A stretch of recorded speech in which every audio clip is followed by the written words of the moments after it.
This is the Nasserman Hockey Podcast with James Nichols and John Zella. Okay, and welcome back to the Nasserman Hockey Podcast. James Nichols and John Zella here as always. And for the first time in a little while, the official third member has returned to the show. Joe Pantorno joins us today. How you doing, pal? Man, it feels like it's really been a long time. I'm going to blame baseball for it. I was just going to say, blame the Mets. Always blame the Mets. Always blame the Mets. That feels right. It's the easiest thing to do, especially now when you know their season is basically over and everybody is now mad at them, even more so than normal because everybody's mad at the Mets for one reason or another. It's just the nature of the business, I suppose. But It's really nice to be back. I missed you guys. Thanks for having me on again. So I think before we start, because James gave me some homework a few weeks ago, and we talked about it on the last episode. We did. Have you seen the Danbury Trashers documentary? Oh, it's fantastic.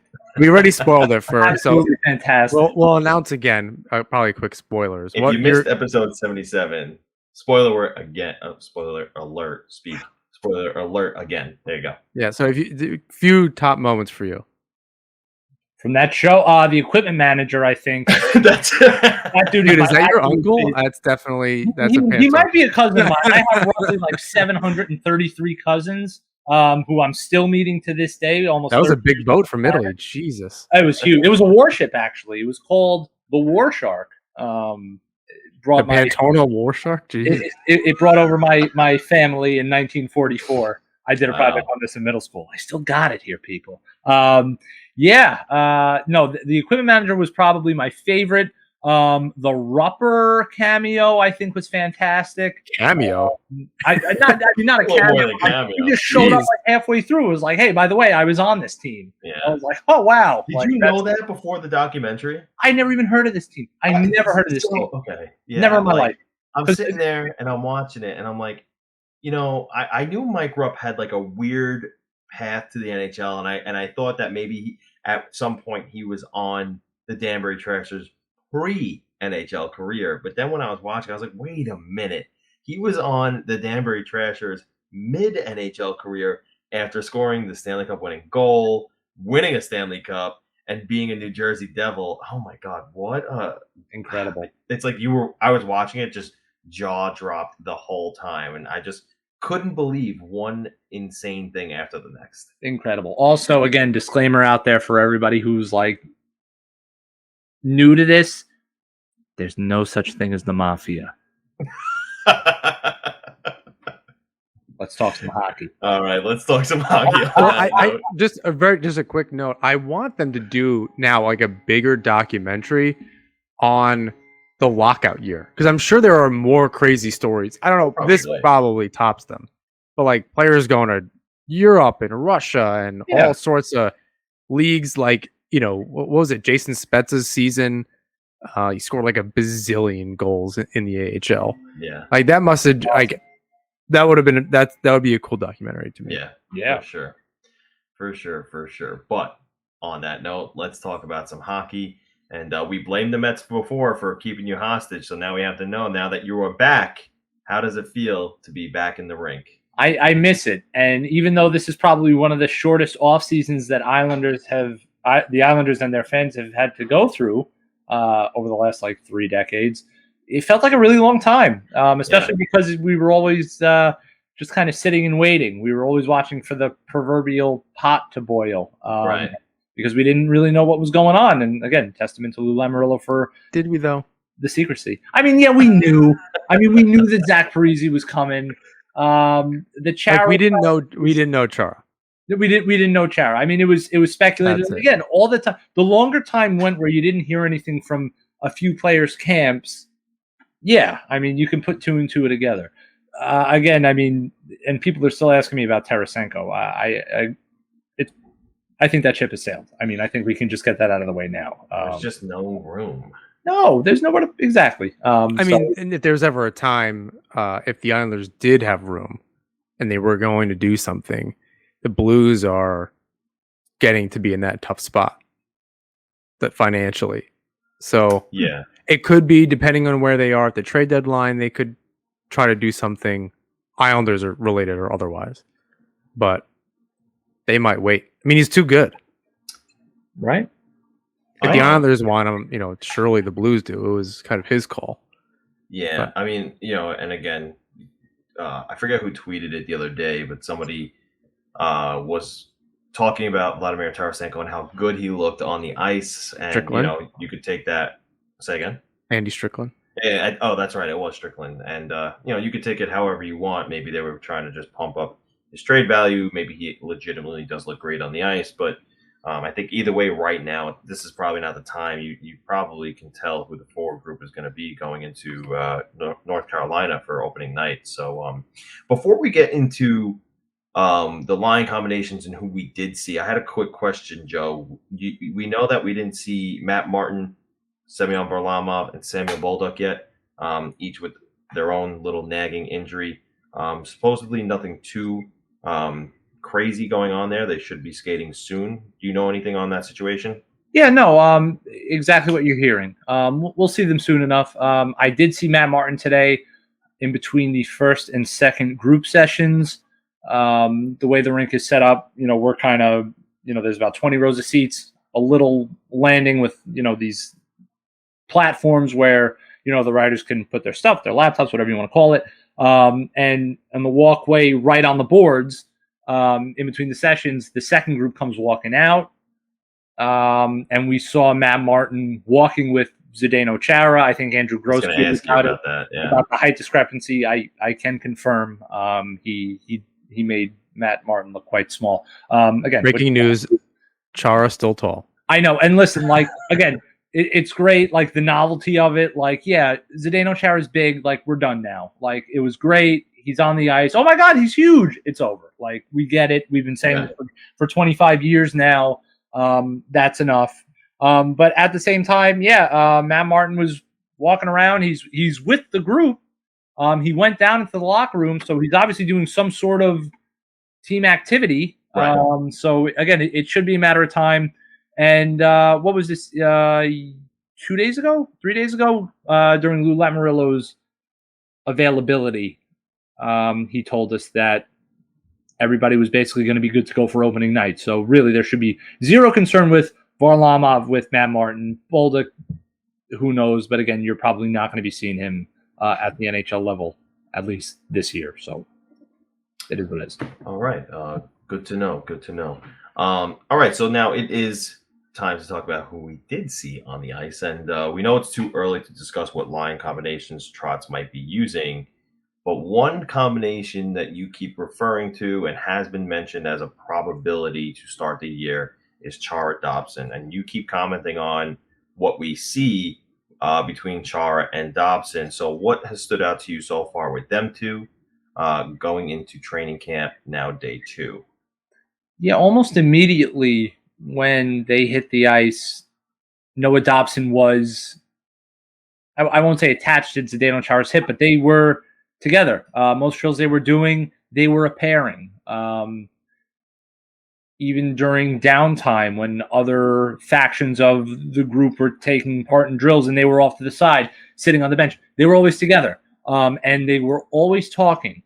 It was Dobson asking questions. It was Chara, showing him a few things, where to stand here, what to do here.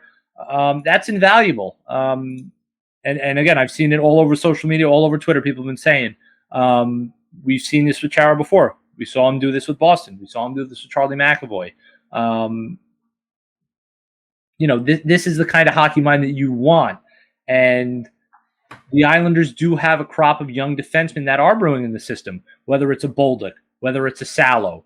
I can't really say Aho is young anymore. He's 25. But there are younger defensemen. Mitch Van de Sample. There are younger guys that are down in the system who all of a sudden, not only do you have an Andy Green who has done this for 15 years, now you've done this. Now you have a Zdeno Chara who's done this for 25 years.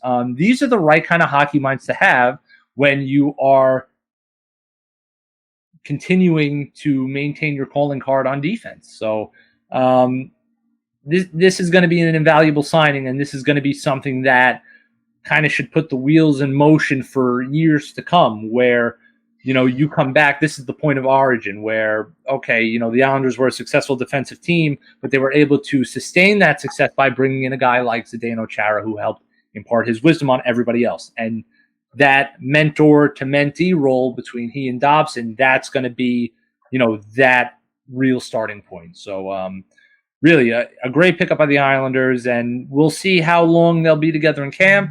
Will it carry over to the regular season? Who knows? We like to think that maybe Dobson will stay with Green.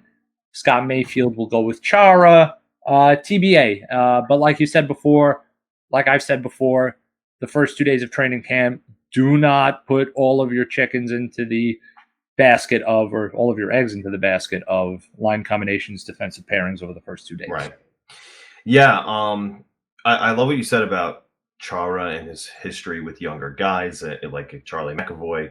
Because I drew the same comparison, and so I totally agree. It just can do wonders for Noah Dobson's game moving forward, and if he's half as good as Charlie McAvoy, which he very well could be, and there's no reason why he can't be just as good. Drafted around the same pick in their respective drafts. It's just going to be a good signing for both of them. Signing for the team and Noah Dobson's development overall.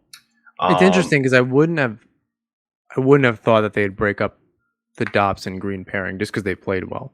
But if this makes more sense, yeah, and it may, I think what I wrote in a recent article for the Hockey Writers was that maybe it helps Dobson. Like, I'm sorry, Mayfield.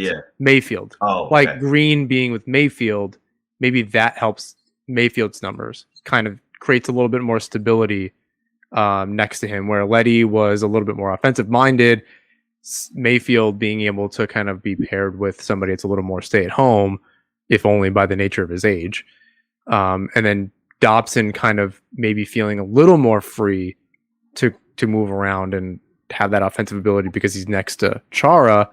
That's pretty good reasoning. So James, after you said that the other day, and I wrote that as I was thinking about it, that's kind of what I was trying to put together as well. Yeah, absolutely. You snapped a photo of Mr. Oliver Wahlstrom and then followed that up with big expectations for him this season. What are you seeing from Mr. O so far? I mean, what do you expect to see from him?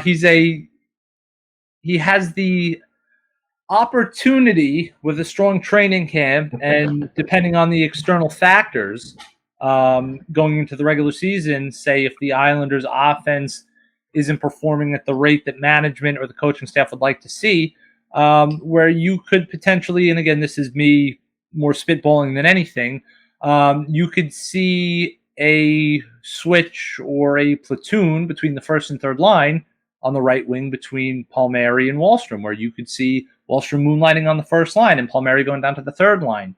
And I think that's the luxury that the Islanders have with their current roster, where you have guys that have the skill set and that two-way style of play to play in multiple positions. And, I think the main example is J.G. Pageau, how he's the kind of the Swiss Army knife of the Islanders, where he could play anywhere. He could play on the PK, he could play on the wing, he could play center, he could play on the power play.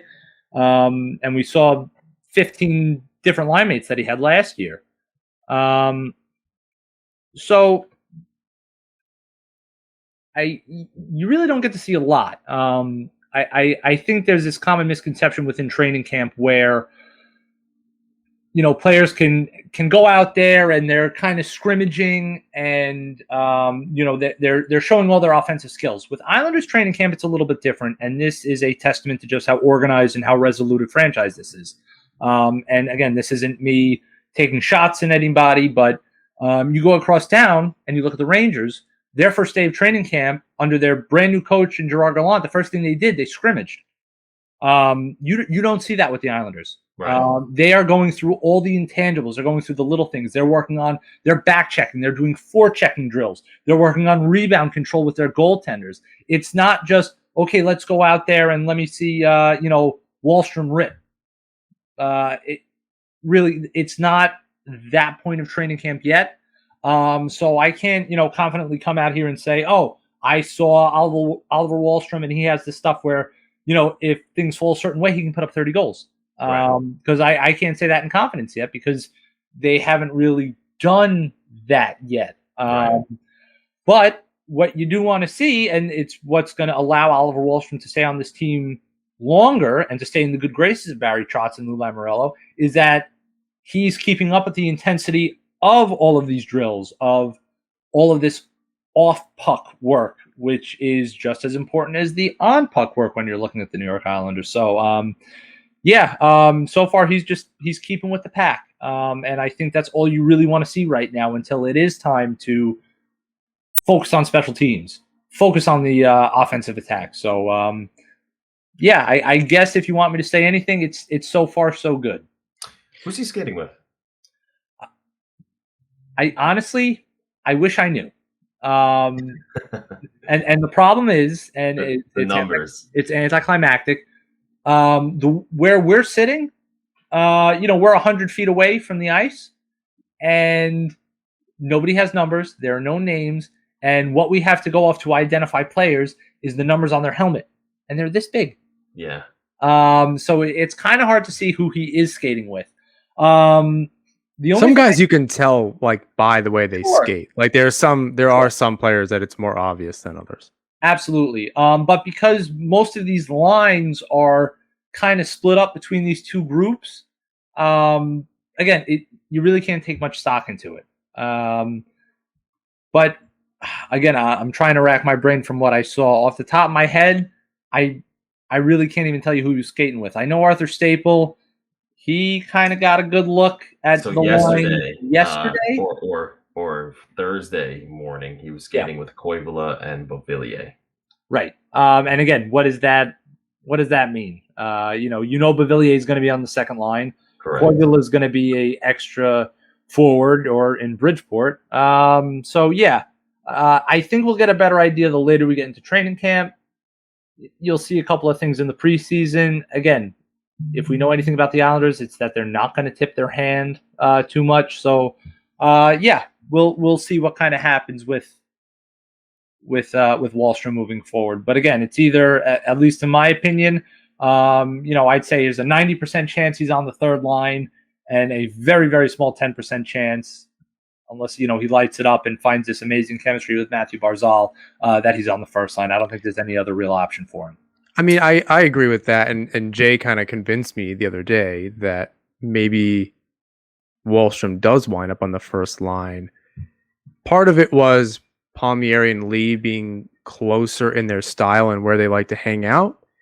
Mm-hmm. And I can get on board with that. I think Palmieri has a little bit wider of a radius around the net where he likes to be, whereas Lee's a little tighter. So, but I can still get on board with that.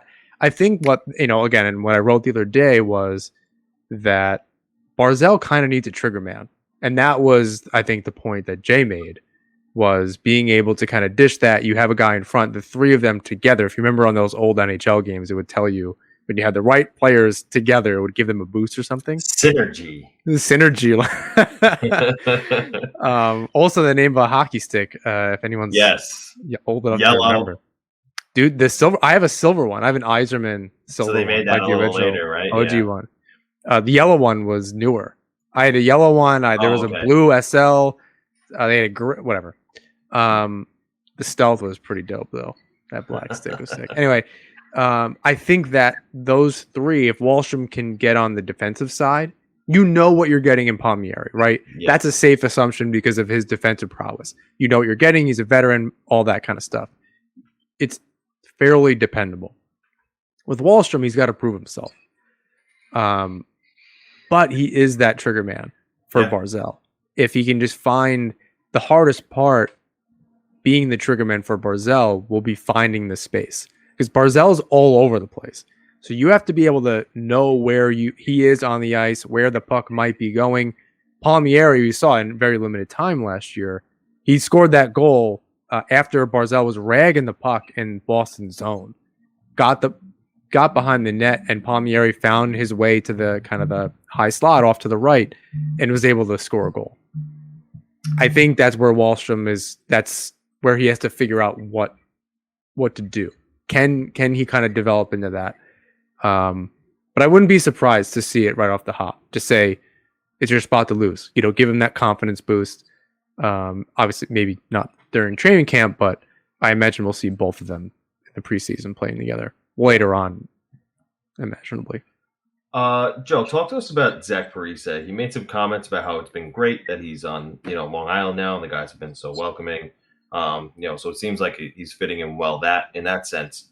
But he goes on to say you can tell these guys have played together for a while. They know what they're doing.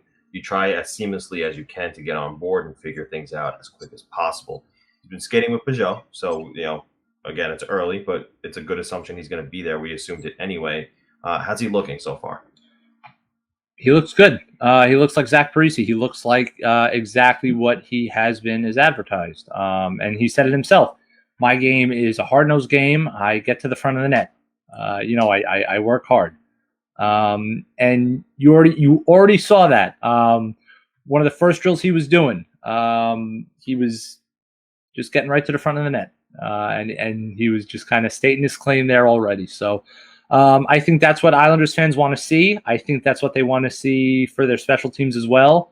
It takes, I think, a little bit of pressure off of Anders Lee, where he doesn't necessarily have to be that guy all the time on the power play, where he has to be in front of the net and take that beating like he does while putting up first line minutes anyway. I actually asked him what the difference was between training camps, 9 years in Minnesota, now coming to the island. Fun stat, in his 7 years with the Wild, he played in 44 playoff games, while the Islanders in the last 3 years have played 49 playoff games. Wow, look at that. So he said really the intensity is what has stood out to him. Obviously, besides the point of how, again, he's the new kid on the block, where it is a overwhelming core of players that have been together for the past 3 years. The majority of this team has stuck together. Again, his style of play doesn't really lend to the thought of, okay, this is going to take a long time for him to acclimate to the Islanders. It's a pretty meat and potatoes game from Zach Parise. He's a north-south guy. Exactly. He's going hard. Then he's either taking the puck there or he's going on his own. He's going to wait for a shot. He's going to be the Anders Lee of that line. 100%. For sure. And they were asked about each other, and it's pretty funny how the way it worked, and it leads to the idea of, okay, they're getting to know each other pretty well over these first couple of days. And I'm paraphrasing here, but both of their sentiments were between Pageau and Parise is, we're going to take these first couple of days of training camp to get to know each other. And then they both said it a day apart. They said, the other guy is going to make my life a lot easier. Again, because they play that similar style of hockey. And I think that's what makes the prospect of having Kyle Palmieri on the third line that much more interesting, because he can play that kind of game too, more so than Wahlstrom. So it would be an interesting experiment, but in terms of ensuring the proper spreading out of talent and grit, I guess you could say, around the lineup, that's another story. So, I think that Zach Parise's acclimation is going well, at least from what I can see a few hundred feet away, and from what he's telling us. It's really, again, it's only a matter of time before he really starts clicking on all cylinders, and I think Islanders fans are really going to start to appreciate him when they see him in action, because they'll realize what they have in him, because it's been a while since they've seen him.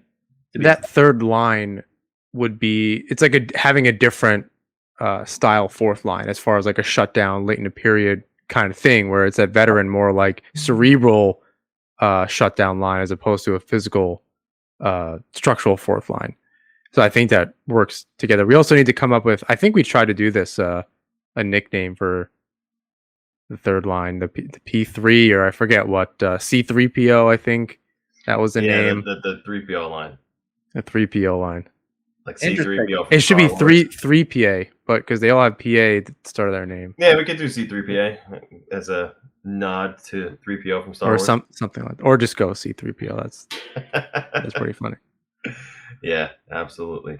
Last thing I want to ask you about before we move on a little bit, Anders Lee's back, and he's healthy. And there was comments today about how he's not going to play every single preseason game, but that wasn't going to be any more or less than what they were going to plan on giving him with the injury or not. Talk to us about how Anders Lee looks. I think everybody's really anticipating having him back. So what's he look like out there? Yeah, he. You can just tell in his demeanor.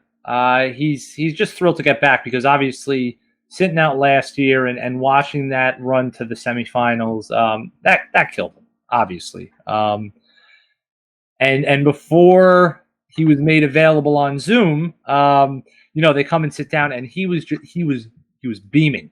He's sitting next to Mathew Barzal. He's sitting next to his first line mate, and he's beaming. He's leading the stretches. He's chirping out on the ice. There's a certain joy that he has just by being there. And again, it's almost like the grin you saw when he first pulled on the sweater with the C on it. Bingo. So it's you can tell he's just in a better place mentally, obviously, compared to the last few months where he's just been working his butt off. But that's what training camp is. And he said it himself. It's just finishing off those last little tidbits of rehab, which is why you might not see him in a couple of preseason games. And then it's night one. It's game one. He's in it, and it's all systems go. So, again, there should be no other expectation. Anders Lee is there, and you'll have him for the season. So, full speed ahead, and it's eyes on the Stanley Cup for him. We're going to take a short break, get a word from our sponsor, and we will be right back. Support for this episode is brought to you by DraftKings. Week 2 of football is in the books, and now it's time to review the tape and get ready for Week 3 with DraftKings Sportsbook, an official sports betting partner of the NFL. To kick off another action-packed week, DraftKings is giving new customers $150 instantly when they bet $1 on any football game. Listen up because you don't want to miss this. Head to the DraftKings Sportsbook app now and place a bet of $1 on any Week 3 game to receive $150 in free bets instantly. If Sportsbook is not yet available in your state, DraftKings still has huge cash prizes up for grabs all season long with their daily fantasy contests. DraftKings is giving all new customers a free shot at millions of dollars in total prizes with their first deposit. Download the DraftKings Sportsbook app now and use promo code THPN to receive $150 in free bets when you place a $1 bet on any football game. That's promo code THPN this week at DraftKings Sportsbook, an official sports betting partner of the NFL. Must be 21 years or older. New Jersey, Indiana, and Pennsylvania only. New customers only. Minimum $5 deposit and $1 wager required. One per customer. Restrictions apply. See DraftKings.com/sportsbook for details. Gambling problem? Call 1-800-GAMBLER or in Indiana, 1-800-9-WITH-IT. Additional support for this podcast is brought to you by Manscaped. Attention listeners across the galaxy, all the way from Australia to Houston. Do we have a pube problem? If so, our friends at Manscaped have cleared you for takeoff with the 4th generation brand new Lawnmower 4.0. Kick your pubes to the next planet with the Performance Package 4.0. The orbits in your pants will feel like they're in zero gravity when you use the best tools for the job from the leaders in male grooming. Join the 2 million men worldwide who trust Manscaped and get your rocket ready for takeoff by going to manscaped.com for 20% off plus free shipping with the code NHP20. That's code NHP20. We've all had scary nicks, and Manscaped can help you with your confidence. Ready for an out-of-this-world experience, fellas? Look no further than the Performance Package 4.0 from Manscaped that has just taken off not only in the United States, but Canada, the UK, across Europe, Australia, South Africa, and Singapore. Inside this package, you'll find the Lawnmower 4.0 trimmer, Weed Whacker ear and nose hair trimmer, Crop Preserver ball deodorant, Crop Reviver toner, performance boxer briefs, and a travel bag to hold your whole solar system. The 4th-generation trimmer features a cutting-edge ceramic blade to reduce grooming accidents thanks to their advanced skin-safe technology. The Lawnmower 4.0 has a 7,000 RPM motor, a new multi-function on-off switch that can engage a travel lock, and is even waterproof. The Performance Package 4.0 also includes a weed whacker. It's like having a little astronaut to chop the worst weeds up to your nose and in your ear. Manscaped even threw in 2 free gifts to their Performance Package, the Manscaped Boxers and the Shed Travel Bag. Get 20% off plus free shipping with the code NHP20 at manscaped.com. That's 20% off plus free shipping with code NHP20 at manscaped.com. Your boys need some help. For a clean Trinity and beyond, your space balls will thank you. Okay, and we're back. And, I was thinking before about a little bit more about Anders Lee and Mathew Barzal. And what I did remember was that flanking the two of them on that line was actually Anatoly Golyshev. What have you seen from Golyshev out there? It's going to be an interesting year for him because he's one of those guys where, I don't know, I feel like if he's not in the NHL playing NHL minutes, what's stopping him from going back to the KHL where he's made a name for himself? And that's probably going to be the best option for him. This is the kind of player where, he's shown he has the hands, he has plus speed. Do I think he's ready to step into the Islander system and contribute? No. I don't think so. That's just a personal opinion of mine. I think it's more of a long shot that he would make the roster. I don't think you'll see him in Bridgeport. I think there are a few other guys that they'll stick around. So I think it's more just getting Golyshev that kind of taste of playing with the best that the Islanders have to offer with 2/3 of their first line, and it's something to build off of in the future. So, in your opinion, could you see this maybe going in the direction where he returns to the KHL? I would say that's probably more of a likely option. I don't know if who knows? If the Islanders are just gonna say we want you to stay in North America and acclimate to the life here, and you're playing against professionals, quote unquote, then stick it out here and see what happens. The problem is, where does the timeline present itself that he has a clear path to the NHL? That's the question. That's something that the Islanders are going to have to assess. That to me, and thinking about that, that's where like Parise's spot may have some turnover. Out maybe a 4th line spot, but the way that it's been constructed, I think they're going to try to find players over however many years, if any one of those seems to filter out. I don't see that many options for that either. So Parise's spot long term, meaning after this season or the season after, sure, is the only one up for grabs. I don't see anyone else kind of moving around. Unless barring some trade that we don't know, which is entirely possible. We don't know a lot of things about the future of the team. I don't know what frankly, any of the prospects. I have no idea. Even on defense, like I guess you have 2 spots there, but that's not a lot.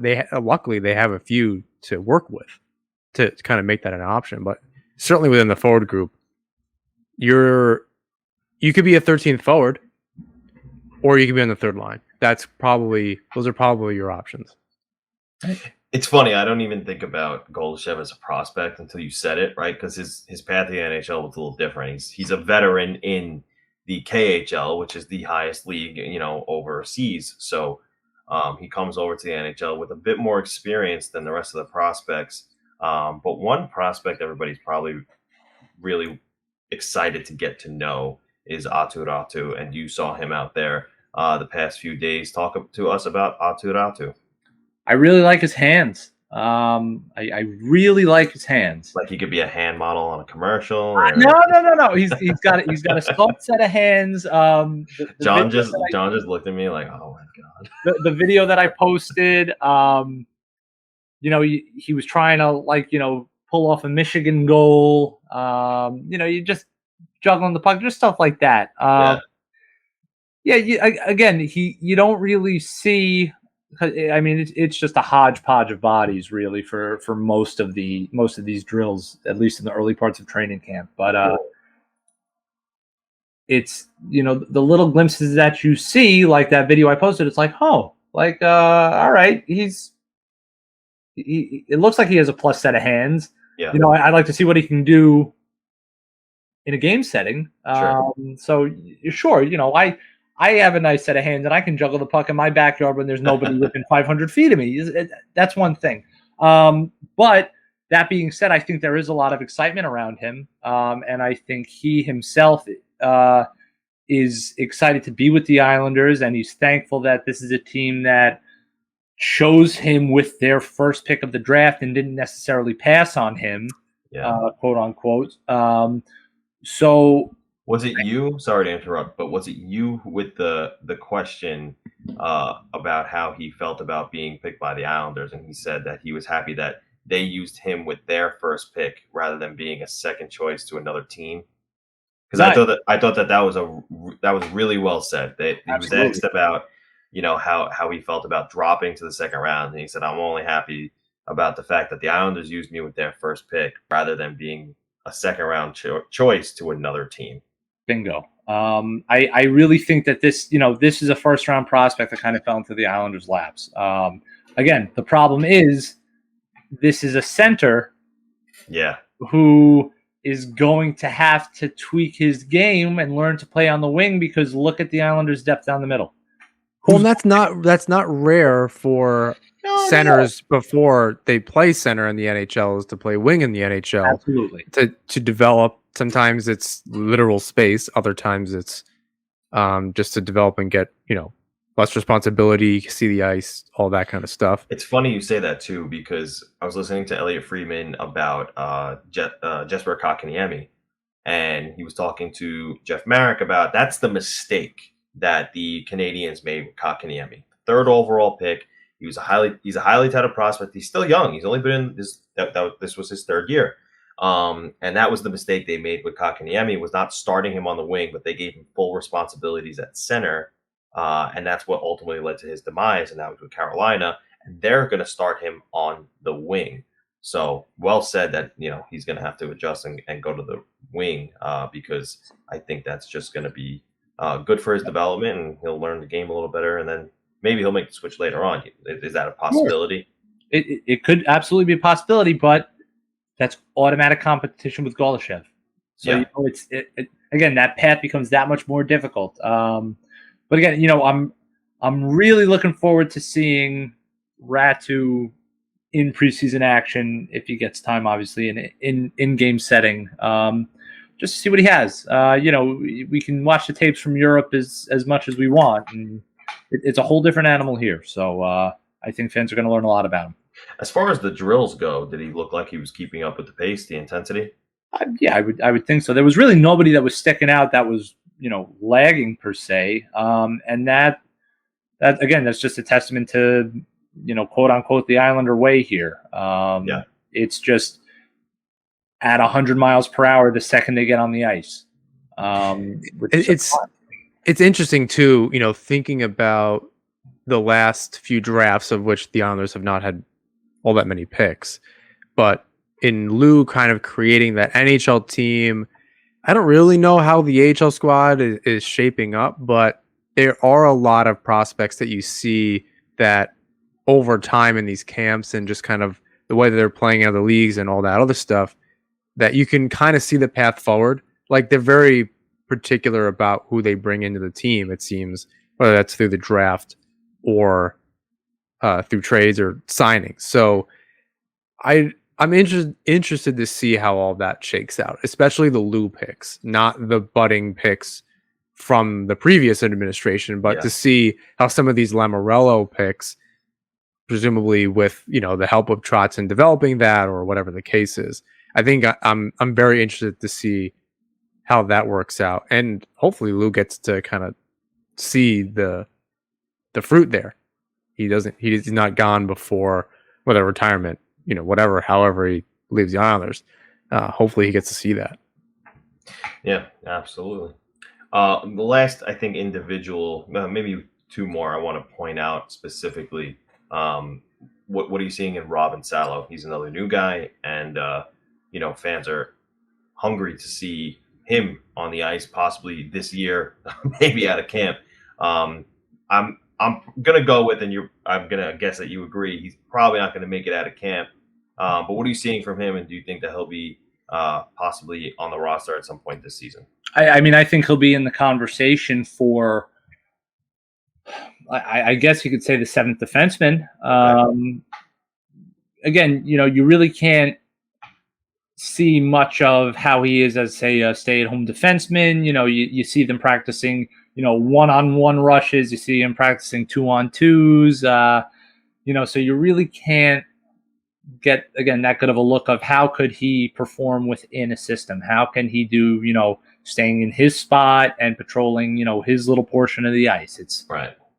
You can't see that yet. What I will say, though, is I think that there is a hope that if all things do go well, and if he does prove himself well enough this preseason, is that he will be in the conversation for that number 7 spot, if not, the number 8, because they bring in Gustafsson.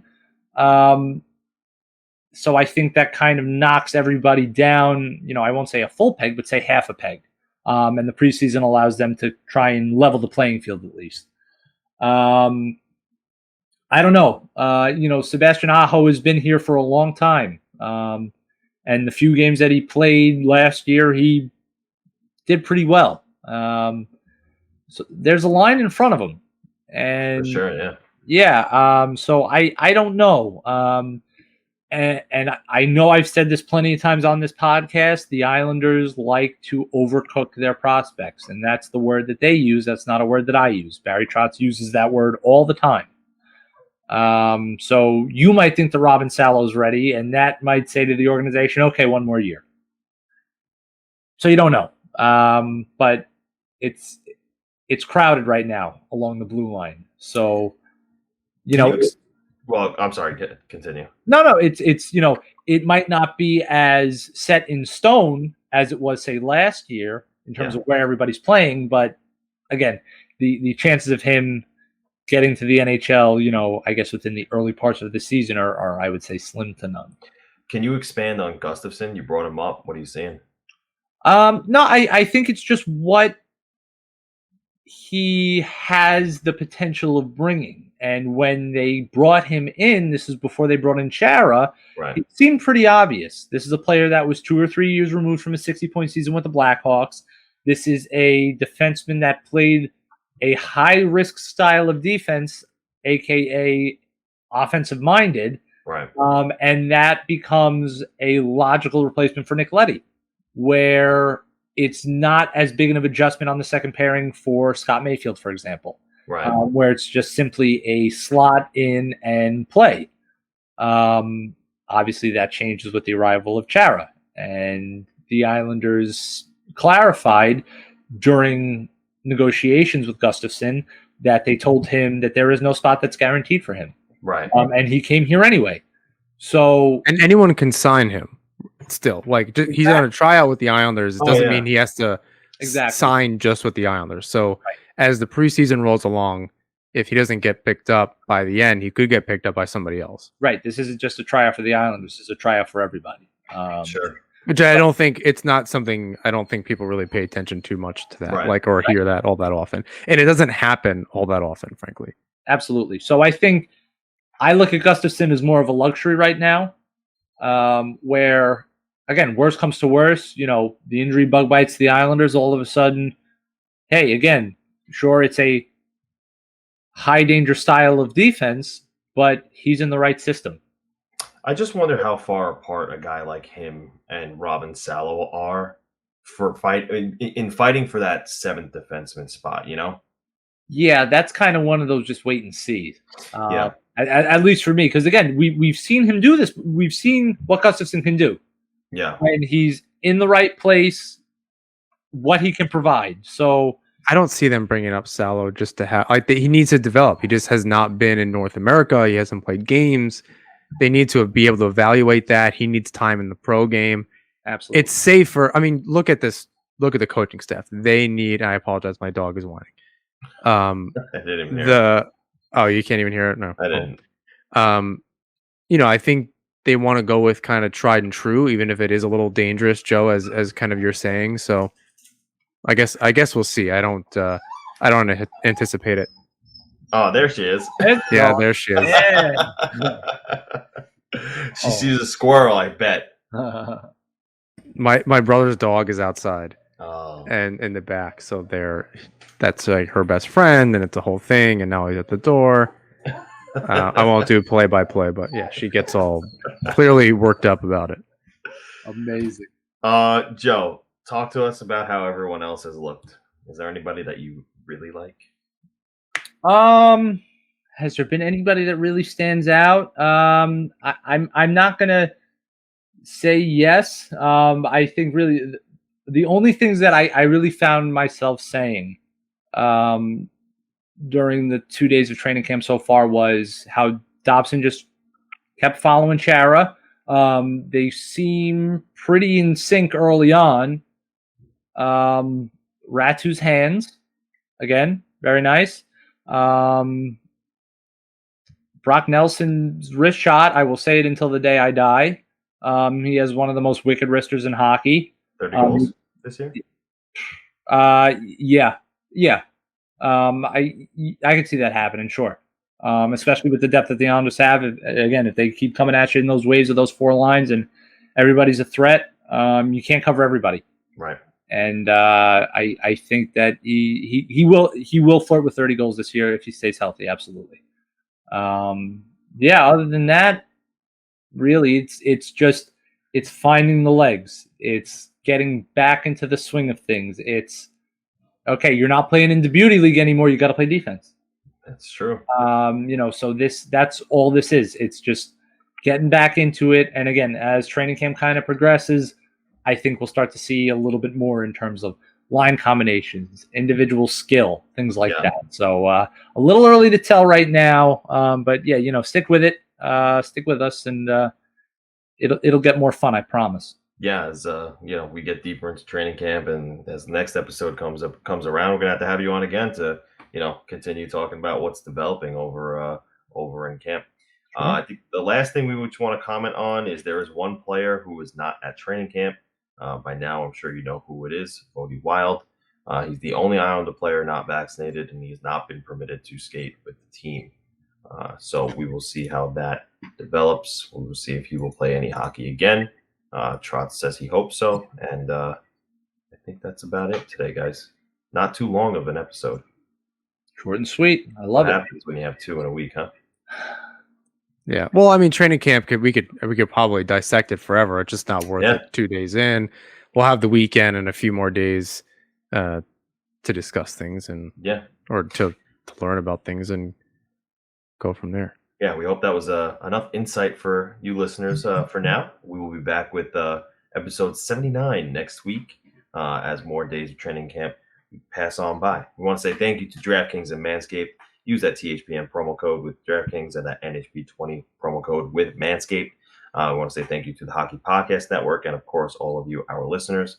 Please rate, review, and subscribe wherever you listen to or watch the show. You can follow us on Twitter, Instagram, and YouTube at Nassman Hockey. You can also join our Discord for a safe space to chat with fellow Islander fans. And lastly, you can find my work at the Fourth Period, John's work at the Hockey Writers, and Joe Pantorno's work at AM New York. Until next time, everybody. Let's go, Islanders.